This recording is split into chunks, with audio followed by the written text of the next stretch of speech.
Hello दोस्तों, last video तक हमने पढ़ा कि किस प्रकार से जो हम देखते हैं कि जो उस समय जो एक प्रकार से जो कांग्रेस की डिमांड थी या फिर एक प्रकार से जो कैबिनेट मिशन प्लान आया था और जो मुस्लिम लीग ने और कांग्रेस ने वो एक प्रकार से एक्सेप्ट भी किया और साथ ही में मुस्लिम लीग ने बाद में इसको रिजेक्ट भी किया क्योंकि उसके अंदर पाकिस्तान की डिमांड को एक्सेप्ट नहीं किया गया था। उसके अंदर प्रोविंसेस थे, उनको अलग अलग ग्रुपिंग के अंदर डिवाइड किया गया। तो जिसके बारे में हम लास्ट वीडियो तक पढ़ चुके हैं। हम अब आज पढ़ेंगे कि किस प्रकार से जो डायरेक्ट एक्शन थी, हमने लास्ट वीडियो में बात की डायरेक्ट एक्शन की, तो उस प्रकार से डायरेक्ट एक्शन को लिया गया, एक प्रकार से उसको कम्युनल होलोकॉस्ट का रूप भी दिया गया था। इसके बारे में हम आज वीडियो में पढ़ते हैं। तो हम स्टार्ट करते हैं जो communal Holocaust and the interim government की जो अगस्त 16 1946 हुआ, उस दिन से एक प्रकार से इंडियन के अंदर बहुत ज़्यादा चेंजेस स्टार्ट हुए क्योंकि वहाँ पे कम्युनल राइट्स स्टार्ट हुए। एक प्रकार से हम देखें तो बहुत ही हाई लेवल के ऊपर एक प्रकार से कम्युनल राइट्स स्टार्ट हुए और वहाँ पे सेवरल थाउजेंड डेथ्स की एक प्रकार से बहुत ही हज़ारों के अंदर लोगों की डेथ हुई। और इसी के साथ हम बात करते हैं कि जो अगर हम देखें तो जो एरियाज काफ़ी ज़्यादा प्रॉब्लम में हुए वो थे एक प्रकार से कलकत्ता, बॉम्बे, नोआखली, बिहार और एक प्रकार से गृह मुक्तेश्वर जो यूनाइटेड प्रोविंस के अंदर एक हिस्सा है। तो वहाँ पे बहुत ज़्यादा कम्युनल एक प्रकार से राइट्स हुए और उसकी वजह से बहुत लोगों के एक प्रकार से थाउजेंड्स ऑफ पीपल्स की डेथ हुई, क्योंकि जिसमें हिंदू थे, मुस्लिम्स भी, तो ये अलग अलग उनकी डेथ हुई। इसके बाद हम बात करते हैं कि जो चेंज गवर्नमेंट प्रायोरिटीज, गवर्नमेंट की प्रायोरिटीज किस प्रकार से चेंज हुई। तो इसमें एक आगे जो वेवल थे वो एक प्रकार से कांग्रेस को एक प्रकार से किसी प्रकार का कोई एक प्रकार से राज नहीं देना चाहते थे या फिर कांग्रेस को एक प्रकार से ज़्यादा मेजोरिटी में नहीं मानना चाहते थे। तो इस और उसी के साथ हम देखते हैं कि जो और एक प्रकार से वो चाहते थे कि जो लीग है वो इससे बिल्कुल भी बाहर ना रहे, एक प्रकार से वो अंदर आए और वो कंटिन्यूअसली इसके लिए वर्क करे। तो इस वजह से हम बात करते हैं कि the attitude was against the League's insistence all settlement was acceptable to it, कि एक प्रकार से जो गवर्नमेंट थी वो इसके लिए बिल्कुल भी एक चाहती थी कि जो कम्युनल फोर्सेस है उनको कंटिन्यूअसली एनकरेज किया जाए ताकि एक प्रकार से जो कांग्रेस है उसको दबाया जा सके और एक प्रकार से जो कांग्रेस उन्हें लग रहा था कि हम अभी भी एक प्रकार से इंडिया को अपने कंट्रोल में रख सकते हैं या फिर एक प्रकार से इंडिया का एक प्रकार से हम डिवाइड करवा सकते हैं। तो ये एक प्रकार से वेवल को उसी समय भी लग रहा था और इसी वजह से वो चाहते थे जो इंडिया के अंदर जो नेशनलिज्म पनप रहा है इसको भी तोड़ा जा सके और साथ ही में जो अगर हम देखें तो जो कांग्रेस है वो एक प्रकार से की जो रिप्रेजेंटेटिव बनी हुई है सभी की, तो उसको भी एक प्रकार से इसका जो पावर है उसको भी डिनाई किया जा सके। तो ये सभी हम देखते हैं। तो जो वेवल थे उनका प्लान था। उसी के साथ हम बात करते हैं इंटरिम गवर्नमेंट की कि sharing mass action by the Congress, A Congress dominated Indian government headed. तो एक प्रकार से हम देखते हैं जो कांग्रेस ने लगभग, हमने पिछले भी बात की थी कि जो सेंट्रल असेंबली थी उसके अंदर कांग्रेस कांग्रेस ने लगभग 102 सीट्स में से लगभग 57 सीट्स उन्होंने गेन की थी, मतलब वो क्लियर मेजोरिटी के अंदर कांग्रेस थी। तो इस वजह से कांग्रेस ने इंटरिम गवर्नमेंट स्टेब्लिश की और इंटरिम गवर्नमेंट स्टेब्लिश की तो उसके मेन लीडर के रूप में नेहरू जी सामने आए। उन्होंने इस प्रकार से हम देखते हैं 2 सितंबर 1946 को उन्होंने इस गवर्नमेंट को या फिर इंटरिम गवर्नमेंट का गठन किया, जिसके साथ अगर हम बात करते हैं कि जो नेहरू जी का एक प्रकार से कमिटमेंट था कि वो एक प्रकार से जो कंपलसरी ग्रुपिंग है उसका बिल्कुल अपोजिशन करते हैं कि हम एक प्रकार से इसको एक्सेप्ट नहीं करेंगे। जो कंपलसरी ग्रुपिंग है एक प्रकार से थोड़ा सा अगर हम देखें तो थोड़ा सा इसके अंदर लूज फॉर्मेट होना चाहिए ताकि कोई भी जिस प्रोविंस है किसी भी ग्रुप के अंदर जा सके, क्योंकि उन्हें लग रहा था कि जो असम और जो एनडब्ल्यूएफपी है वो एक प्रकार से बीओसी के अंदर जाना नहीं चाहते हैं, तो उन्हें एक प्रकार से हम बाहर निकाल सकते हैं, उनको ग्रुप ए के अंदर रख सकते हैं। तो ये इसलिए नेहरू जी का एक प्रकार से अलग ही इसके बारे में सोचना था। इसी के साथ हम बात करते हैं कि जो वेवल थे, जब लेकिन देखते मुस्लिम लीग ने बिल्कुल भी जो इंटरिम गवर्नमेंट बनी इसको सपोर्ट करना नहीं चाह रहे थे, लेकिन अचानक से फिर अक्टूबर 26 1946 को जो वेवल थे उन्होंने मुस्लिम लीग को तैयार किया और उन्हें भी एक प्रकार से इंटरिम गवर्नमेंट का हिस्सा बनाया गया ताकि एक प्रकार से जो कांग्रेस है उसकी वर्किंग को काफ़ी ज़्यादा डिफेक्ट किया जा सके। इसके बाद हम बात करते हैं कि जो लीग थी वो एक प्रकार से ज्वाइन करने के लिए तैयार हुई, क्योंकि जिसके लिए उन्होंने कहा कि जो डायरेक्ट एक्शन चल रहा है उसको वो बिल्कुल भी गिव अप नहीं करेंगे। साथ ही में जो एक प्रकार से जो कैबिनेट मिशंस के जो लॉन्ग टर्म और जो शॉर्ट टर्म प्लान्स हैं उनको भी एक प्रकार से रिजेक्ट करते हैं और उसी के साथ जो कंपलसरी ग्रुपिंग है उसके अंदर भी एक प्रकार से जो मेजोरिटी वोट होल्डिंग होगी वो एक प्रकार से मुस्लिम लीग के पास ही होगी। तो इसलिए उन्होंने एक प्रकार से इस जो हम देखते हैं जो इंटरिम गवर्नमेंट थी उसको ज्वाइन किया था इन शर्तों के ऊपर। जिसके बाद हम बात करते हैं कि 14 मिनिस्टर्स ऑफ इंटरिम गवर्नमेंट की जो इंटरिम गवर्नमेंट बनी उसके अलग अलग मिनिस्टर्स बनाए गए, जिसमें हम बात करते हैं सबसे पहले जवाहरलाल नेहरू, उन्हें जो vice president of executive council रखा गया। साथ ही में जो एक्सटर्नल अफेयर्स थे उनका भी उन्हीं को मिनिस्टर बनाया गया और साथ ही में जो कॉमनवेल्थ रिलेशंस थे उनका भी उनको मिनिस्टर बनाया गया। जिसके बाद हम बात करते हैं वल्लभ भाई पटेल, उनको एक प्रकार से होम मिनिस्टर उनको दी गई, साथ ही में इंफॉर्मेशन एंड ब्रॉडकास्टिंग मिनिस्ट्री भी वल्लभ भाई पटेल को ही दी गई। जिसके बाद हम बात करते हैं बलदेव सिंह, उन्हें डिफेंस दिया गया। डॉक्टर जॉन मथाई को इंडस्ट्रीज एंड सप्लाईज दी गई, सी राजगोपालाचारी को एजुकेशन दिया गया, सी एस भाभा को वर्क्स माइंस एंड पावर्स दिया गया, और उसके बाद हम देखते हैं जो राजेंद्र प्रसाद थे उनको एग्रीकल्चर एंड फूड दिया गया, जगजीवन राम को लेबर दी गई, और असफ अली को रेलवे मिनिस्ट्री दी गई। जिसके बाद हम बात करते हैं जो मुस्लिम लीग के जो एक प्रकार से मिनिस्टर्स बने हुए थे, पहले लियाकत अली खान जिनको फाइनेंस दिया गया, इब्राहिम इस्माइल चुंद्रीगार उनको कॉमर्स दिया गया, साथ ही में अब्दुल रब निस्तार उनको एक प्रकार से कम्युनिकेशन दी मिनिस्ट्री दी गई, साथ में गजनफार अली खान जो भी मुस्लिम लीग से थे उनको हेल्थ दी गई, और साथ में जो जोगिंदर नाथ मंडल थे उनको एक प्रकार से लॉ मिनिस्ट्री दी गई। तो इस प्रकार से हम देखते हैं तो उनको काफ़ी ज़्यादा अगर हम देखें तो एक दूसरे की जो जो वर्किंग थी उसको डिफेक्ट करने के लिए, ताकि किसी प्रकार की वर्किंग ना कर सके, तो इस प्रकार से इन मिनिस्ट्री को इस प्रकार से डिवाइड किया गया। इसके बाद हम बात करते हैं obstructionist approach and ulterior motive of the League. एक प्रकार से जो अगर हम देखें तो लीग का मेनली मोटिव अगर हम तो क्या था वो उसके बारे में हम आगे पढ़ते हैं। The league did not attend the constituent assembly which had it's first meeting on December 9, 1946 की जो 9 दिसंबर 1946 को कॉन्स्टिट्यूंट असेंबली की पहली मीटिंग हुई उसको लीग ने बिल्कुल भी अटेंड नहीं किया, जिसके किसी मेंबर ने इसको अटेंड नहीं किया। साथ ही कॉन्स्टिट्यूंट असेंबली के पहले दिन ही जवाहरलाल नेहरू ने एक ऑब्जेक्टिव रेजोल्यूशन मूव किया, जिसमें उन्होंने कहा कि जो इंडिया किस प्रकार के आइडियल्स के ऊपर बनेगा, भारत किस प्रकार के आइडियल्स के ऊपर बनेगा, और जो हमारा कॉन्स्टिट्यूशन है वो किस प्रकार के आइडियल्स लेके बनेगा। तो उन्होंने कहा कि ideals of an independent sovereign Republic with autonomous units, के एक प्रकार से हम इंडिपेंडेंट हो गए, सोवरेन रिपब्लिक बनेंगे, साथ ही में हमारे जो एडिक्वेट माइनॉरिटीज जो माइनॉरिटीज है उनको एक प्रकार से सेफ गार्ड्स भी अच्छी तरह से दिए जाएंगे, और साथ ही में सभी को सोशल पॉलिटिकल और इकोनॉमिक डेमोक्रेसी भी सभी को दी जाएगी। लेकिन अगर हम बात करते हैं तो लीग उसने जो एक बार कैबिनेट की जितनी भी मीटिंग्स या फिर जितनी भी इनफॉर्मल मीटिंग्स उनको अटेंड करने के लिए बिल्कुल भी तैयार नहीं हुए, एक प्रकार से उनको अटेंड नहीं किया गया। इसी के साथ हम बात करते हैं the league you send and the decisions and appointments made by the Congress members, कि लीग ने बिल्कुल रिजेक्ट कर दिया जो कांग्रेस के मेंबर थे उनके द्वारा जो अपॉइंटमेंट्स और जो डिसीजंस बनाए गए थे उनको बिल्कुल रिजेक्ट कर दिया। साथ ही हम बात करते हैं जो लियाकत अली खान उनको एक प्रकार से फाइनेंस मिनिस्ट्री दी गई थी, उन्होंने एक प्रकार से जो अदर मिनिस्ट्री थी उनके वर्किंग को स्टॉप कर दिया, फिर उनको रिस्ट्रिक्ट कर दिया क्योंकि वो बिल्कुल भी फाइनेंस को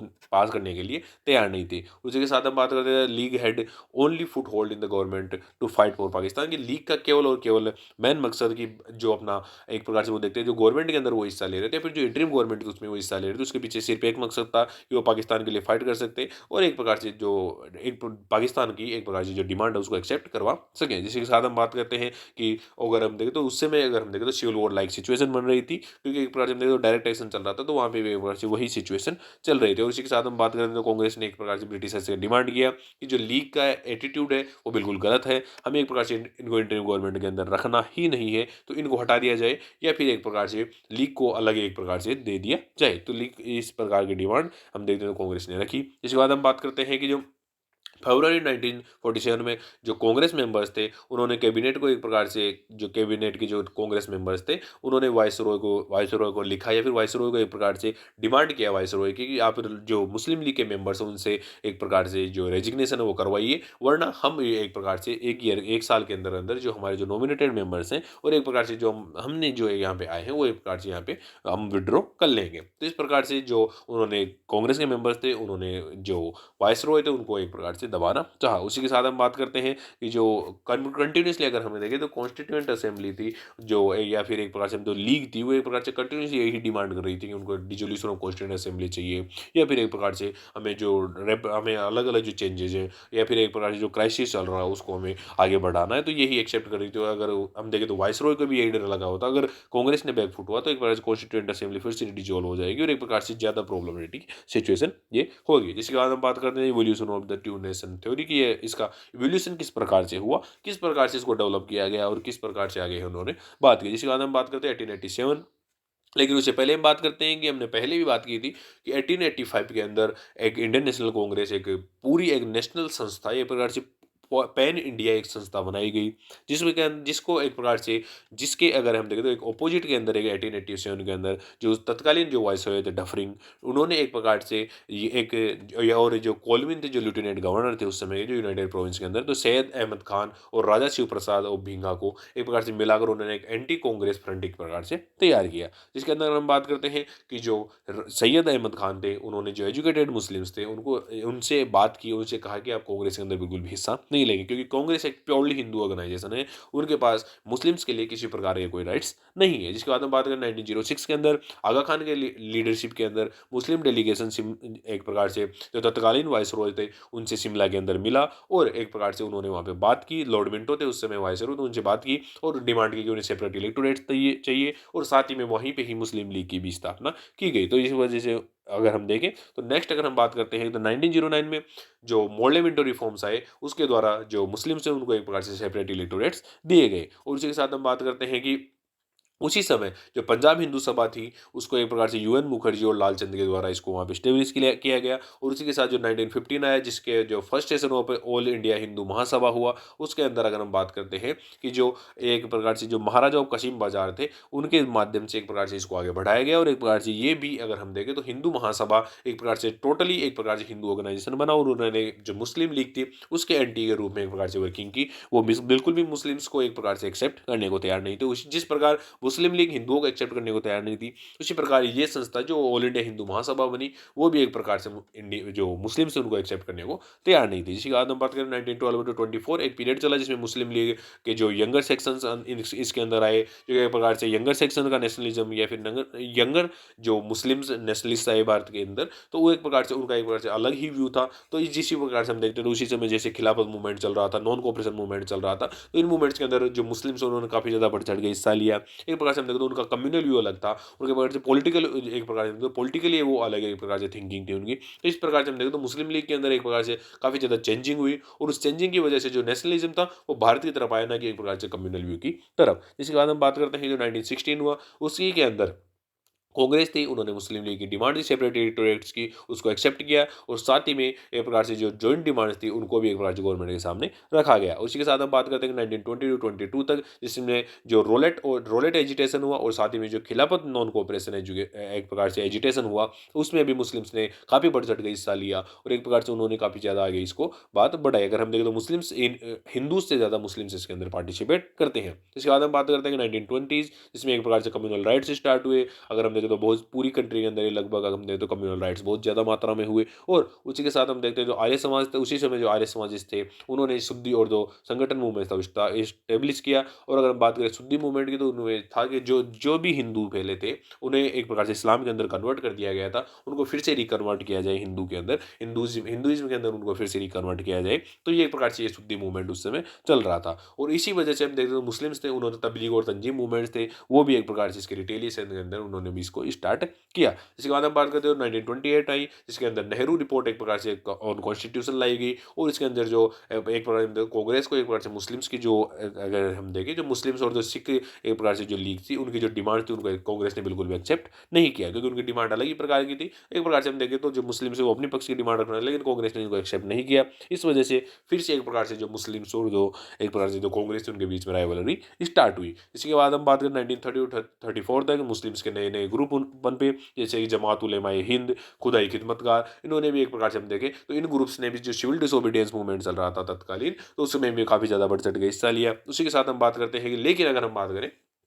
तो जो रोलेट एक्ट एजिटेशन था और साथ ही में जो खिलाफत एजिटेशन था उस समय जितना मुस्लिम पार्टिसिपेशन था उस समय अब एक प्रकार से इतना ज़्यादा पार्टिसिपेशन इनमें नहीं देखा गया, क्योंकि एक प्रकार से हम देखते हैं तो जो मेजोरिटी जो मुस्लिम्स थे वो इन मूवमेंट से काफ़ी दूर थे, क्योंकि एक प्रकार से हम देखें तो उनके जो एजुकेटेड मुस्लिम्स थे उनको काफ़ी ज़्यादा दूर कर दिया गया था। और एक बार तो कुछ ही ग्रुप ऐसे थे जो एक प्रकार से सिविल डिसोबीडियंस मूवमेंट को भी सपोर्ट कर रहे थे। जिसके बाद हम बात करें 1932 the communal award accepted all Muslim communal demands content in the 14 points, कि जो भी अगर हम देखें तो जब नेहरू रिपोर्ट के अंदर क्या हुआ कि जो मुस्लिम लीग थे उन्होंने अपनी 14 डिमांड्स दी थी, और जब 14 डिमांड्स दी थी तो वो मुस्लिम कांग्रेस के द्वारा जो नेहरू रिपोर्ट आई उसके अंदर एक्सेप्ट नहीं किया गया। और लेकिन जब जो अगर हम देखें तो राउंड टेबल कॉन्फ्रेंसेज हुई तो उसके अंदर ये 14 डिमांड्स मुस्लिम लीग ने फिर से रखी, और जब कम्युनल अवार्ड आया तो उसके अंदर फिर से इसके अंदर जो 14 पॉइंट्स थे जो कम्युनल डिमांड्स थी मुस्लिम की उनको एक्सेप्ट कर लिया गया। तो 1932 में ये हुआ। उसके बाद हम बात करते हैं आफ्टर 1937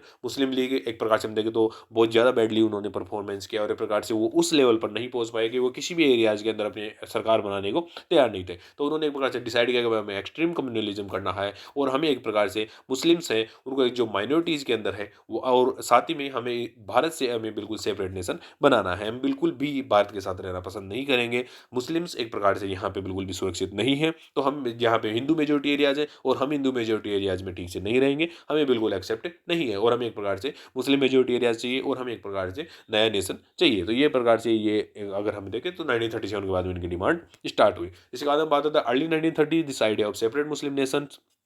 कि अगर हम देखें तो जो ये जो सेपरेट मुस्लिम नेशन का जो आइडिया था वो एक प्रकार से यंग मुस्लिम इंटेलेक्चुअल थे रहमत अली उनके द्वारा सबसे पहले 1930s के अंदर अगर हम देखें तो इसको स्टार्ट किया गया था और बाद में जो एक प्रकार से पोइट थे इकबाल उनके द्वारा इसको काफ़ी ज़्यादा प्रोपोगेट भी किया गया। जो इसकी वजह से अगर हम देखें 1937 में जाते जाते ये एक प्रकार से सभी के दिमाग में बस गया था कि अब हमें सेपरेट मुस्लिम नेशन ही चाहिए। जिसके बाद हम बात करते हैं तो till 1937 there had been liberal communalism centred around safeguards and reservation. जो लिबरल कम्युनलिज्म है उसके अंदर एक नॉर्मल कम्युनलिज्म होता है कि मैं हिंदू हूँ ये मुस्लिम है, हमें इससे कोई दिक्कत नहीं है, हम एक प्रकार से अपने इलाकों में बिल्कुल सुरक्षित हैं। तो एक प्रकार से ये लिबरल कम्युनलिज्म था। लेकिन अगर हम देखते हैं तो आफ्टर 1937 जब इलेक्शंस के अंदर मुस्लिम लीग ने बिल्कुल भी किसी प्रकार की मेजोरिटी स्टेब्लिश नहीं कर पाए तो फिर स्टार्ट हुआ एक्सट्रीम कम्युनलिज्म, जिसमें कि उन्होंने एक प्रकार से हम देखते तो वहाँ पे मिलिटेंट कम्युनलिज्म का एक प्रकार से स्टार्ट हुआ। साथ ही में जो एंटी हिंदू मूवमेंट से स्टार्ट हुए, अगर हम देखते तो हिंदू ऑर्गेनाइजेशन थे लाइक जैसे हिंदू महासभा, RSS और जो अदर लीडर्स थे लाइक जगह गोलवालकर्स, तो इन्होंने भी एक प्रकार से इनके बीच में काफ़ी ज़्यादा राइवलरीज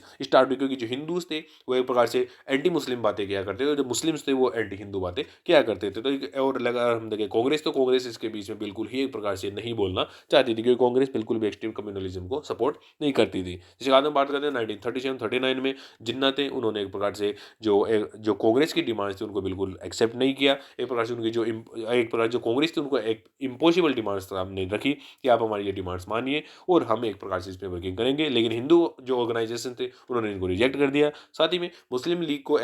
उन्होंने घोषित किया कि जो